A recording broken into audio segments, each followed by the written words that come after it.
રાજકોટમાં ખાખી પર કલંક તોડના આરોપ લાગ્યા છે। રૂપિયાની લાયમાં પોલીસનો ત્રાસ અને પિતાએ આપઘાત કરી લીધો। કારીગર પુત્ર પર આરોપ લાગતા પિતાને લાગી આવ્યું અને પિતાએ આપઘાત કરી લીધો છે।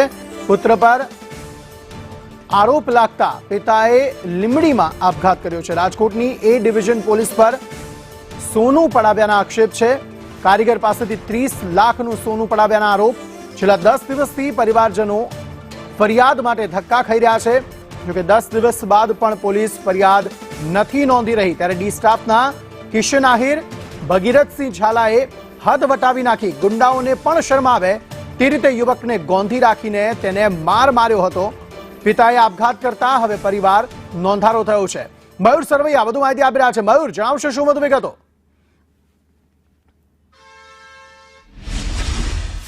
બિલકુલ, રાજકોટ પોલીસ જે છે તે ફરી એક વખત વિવાદમાં આવી છે। એ ડિવિઝન પોલીસ અને જે સોની વેપારીઓ જે છે તેમને સાથે મળીને અત્યારે જે આપણી સાથે ફરિયાદીઓ છે હિરેનભાઈ આડેસરા અને તેમના ભાઈ તેજસભાઈ આડેસરા કે જેઓને ખોટી રીતે પોલીસ અને સોની વેપારીઓએ ફસાવી પોલીસ સ્ટેશને લઈ ગયા હતા। ત્યાં તેમને માર મારવામાં આવ્યો હતો અને તેમના પિતા પાસેથી 30 લાખ રૂપિયાનું સોનું જે છે તે પણ પડાવી લેવાનો આક્ષેપ જે છે તે પરિવાર દ્વારા કરવામાં આવ્યો છે। જે પિતા જે હતા હિરેનભાઈના તેમણે આપઘાત કરી લીધો। 14/10ના લીંબડી ખાતે તેમને લાગી આવતા તેમણે આપઘાત કરી લીધું હોવાનું સામે આવ્યું છે। એ ડિવિઝન પોલીસ દ્વારા સોની કારીગરને ખોટી રીતે ફસાવી 30 લાખ રૂપિયાનું સોનું પડાવ્યા હોવાનો આક્ષેપ જે છે તે કરવામાં આવ્યો છે। સોની વેપારી વિવેક ભુવા, મનોજ રાજપુરા, ધર્મેશ પારેખ, અતુલ પારેખ દ્વારા પોલીસ સાથે મળી ખોટી રીતે સોની કારીગર હિરેન આડેસરાને ફસાવ્યા છે। તેમની સાથે જ વાત કરશું। આપણી સાથે હિરેનભાઈ છે। હિરેનભાઈ, શું આખી ઘટના બની હતી અને તમારા પિતાએ આપઘાત કરવાનું કારણ શું? મને ગઈ 2/10/2024ના દિવસે વેપારીઓએ મને મળવા માટે બોલાવેલો હતો દુકાને। ત્યાં હું મળવા ગયો। ત્યાં મારી પાસે જે મારે સોનું નહોતું દેવાનું તે સોનું મારી પાસે કબૂલ કરાવી, સાદા કાગળ પર લખાવી, વિડીયો બનાવી, નોટરાઇઝ લખાણ કરાવેલું હતું અને ત્યાં મને 2 કલાક બજારમાં ફેરવ્યો હતો। પછી મને એમની દુકાન શોપ પર લઈ આવ્યા અને ત્યાં પણ મારી સાથે મારામારી કરેલી હતી અને પછી મને 2-3 કલાક ત્યાં ગોધી રાખ્યો હતો।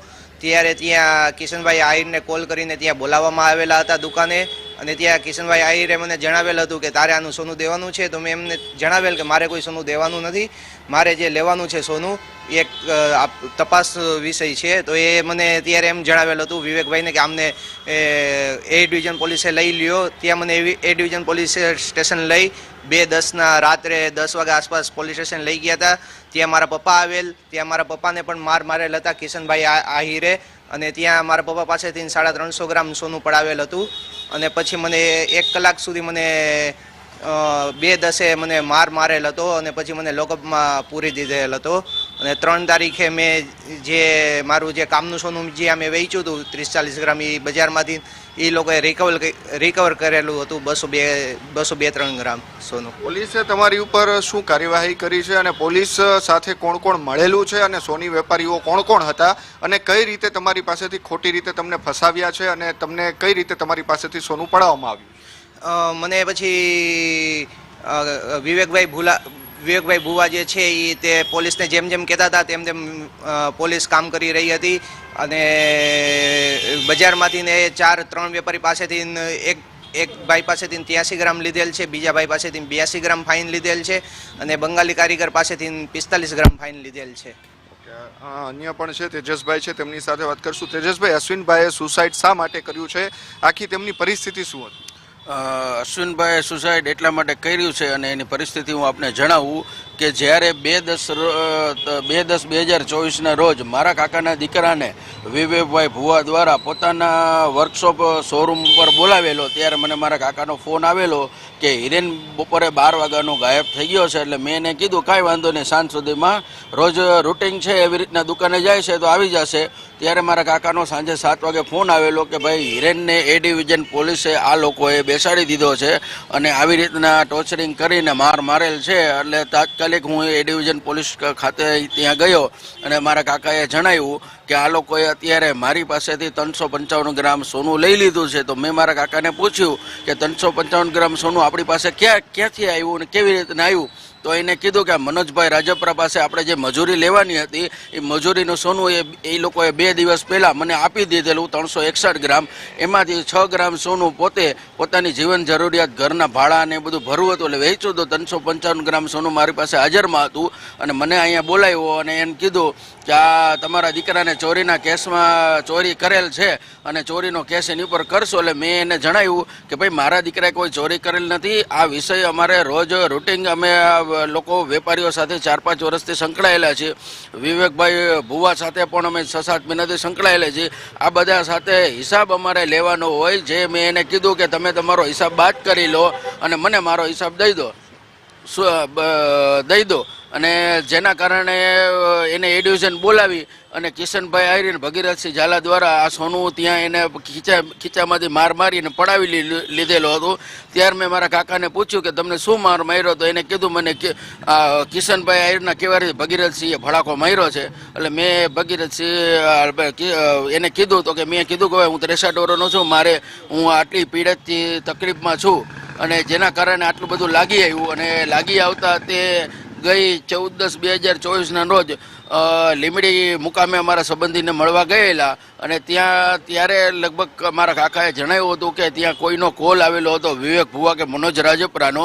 એને એવું જણાવ્યું કે તમે કાકા હજી તમને કહું છું કે તમે આમાં બહુ ઇન્ટરફિયર થાવમાં અને હજી તમારા ચેક અને લખાણ સુસાઇડ આપણે નોટરાઇઝ લખાણ દીકરાનું પડેલું છે એની ઉપર અમે હજી કાર્યવાહી કરશું અને તમે જે ચેક અમોને આપેલા છે અમોને ચેક આપેલા છે હિરેનભાઈની સાઇન કરીને એ કેસમાં પણ તમને અમે ફસાવી દેશું અને તમને મરવા માટે મજબૂર કરી દેશું. આ કારણથી મારા કાકાએ સુસાઇડ કરેલ છે. હાલ તમે કેટલા દિવસથી પોલીસ ફરિયાદ માટે અહીંયા દોડાદોડી કરી રહ્યા છો અને પોલીસ શું તમને જવાબ આપી રહી છે? અમે ગઈ 6/11/2024ના દિવસે અમે એક પોલીસ કમિશનરમાં પૂજાબેન યાદવને અમે અરજી આપેલ હતી. ત્યાંથી અમને એમ જણાવેલું હતું અમે આપનું જલ્દીથી જલ્દી આનું નિરાકરણ લાવી આપશી, પણ હજી સુધી એમનું કોઈ કોલ આવેલ નથી અમને. પોલીસ શા માટે ફરિયાદ નથી લઈ રહી? શું છે પોલીસનો રોલ?